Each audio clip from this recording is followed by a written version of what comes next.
All right, we're in Adobe Photoshop, and I'm going to show you how to use a color fill. You fill the whole document, and you can edit it very easily. It's pretty cool. So let's dance. You go to Layer, New Fill Layer, Solid Color. Now, obviously, there's gradient and pattern, so you can once you do the solid color, you'll be able to figure those out. But let's say Color Fill 1, and here we have it. Let's go red. Fine. I mean, you can just click around, or you can use this guy.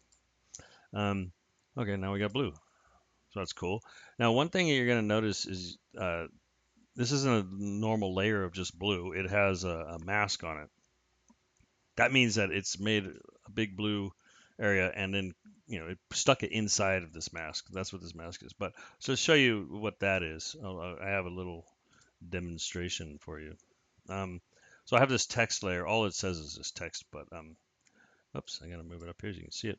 So I'm going to command click on that. So to get that selection, I can even just get rid of that layer now.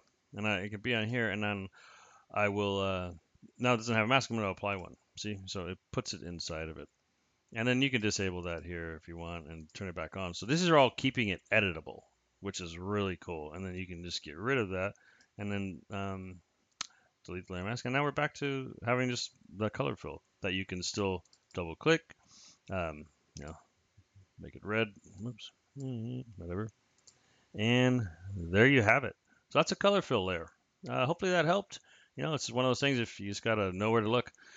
Uh, Hit me with a comment if it helped you, and hit like. Thank you.